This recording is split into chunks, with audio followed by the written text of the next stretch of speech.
शिव विवाह कथा को भारत की आध्यात्मिक कथाओं में बहुत महत्वपूर्ण माना जाता है।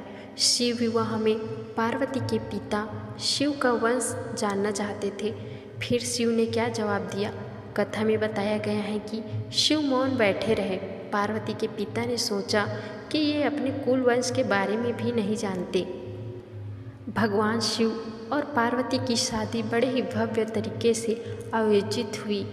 पार्वती की तरफ से कई सारे उच्च कुलों के राजा महाराजा और शाही रिश्तेदार इस शादी में शामिल हुए, लेकिन शिव की ओर से कोई रिश्तेदार नहीं था, क्योंकि वे किसी भी परिवार से ताल्लुक़ नहीं रखते। जब शिव और पार्वती का विवाह होने वाला था तो एक बड़ी सुंदर घटना हुई। उनकी शादी बहुत ही भव्य पैमाने पर हो रही थी। इससे पहले ऐसी शादी कभी नहीं हुई थी। शिव, जो दुनिया के सबसे तेजस्वी प्राणी थे, एक दूसरे प्राणी को अपने जीवन का हिस्सा बनाने वाले थे। उनकी शादी में बड़े से बड़े और छोटे से छोटे लोग शामिल हुए। सभी देवता तो वह मौजूद थे ही, साथ ही असुर भी वहाँ पहुँचे। आमतौर पर जहाँ देवता जाते थे वहाँ असुर जाने से मना कर देते थे, और जहाँ असुर जाते थे वह देवता नहीं जाते थे। शिव पशुपति है, मतलब सभी जीवों के देवता भी हैं। तो सारे जानवर, कीड़े मकोड़े और सारे जीव उनकी शादी में उपस्थित हुए।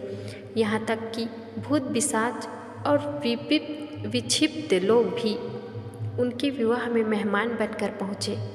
उनकी आपस में बिल्कुल नहीं बनती थी, मगर यह तो शिव का विवाह था, इसलिए उन्होंने अपने सारे झगड़े भुलाकर एक बार एक साथ आने का मन बनाया। शिव पशुपति हैं, मतलब सभी जीवों के देवता भी हैं। तो सारे जानवर, कीड़े मकोड़े और सारे जीव उनकी शादी में उपस्थित हुए। यहाँ तक कि भूत पिशाच और विक्षिप्त लोग भी उनके विवाह में मेहमान बनकर पहुँचे।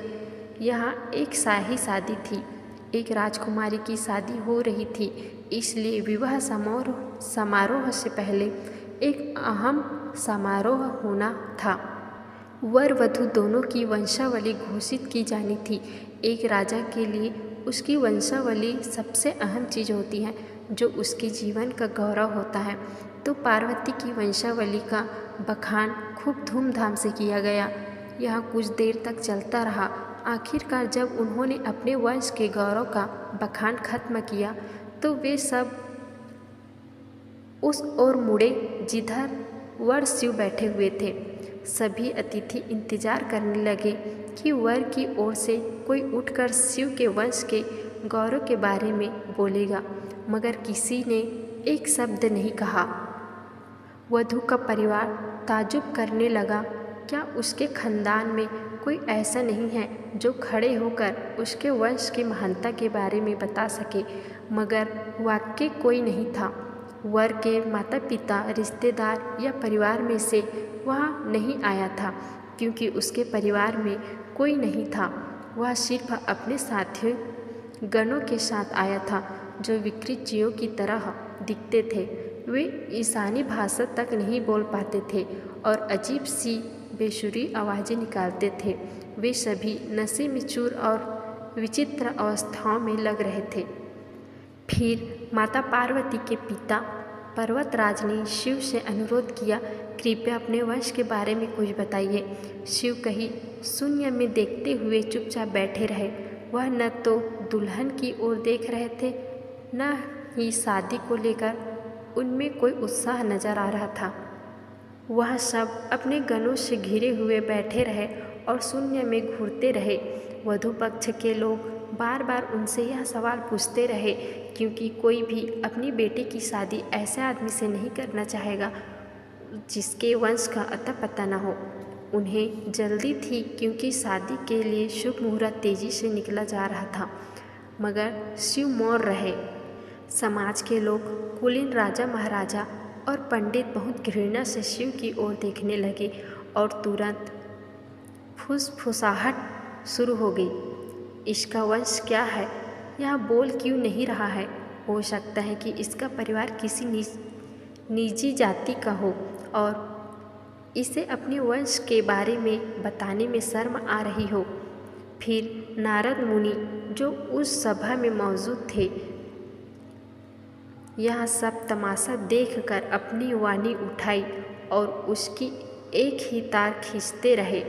वह लगातार एक ही धुन बजाते रहे, टोइंग टोइंग टोइंग। इसमें खींचकर पार्वती के पिता पर्वतराज अपना आपा खो बैठे।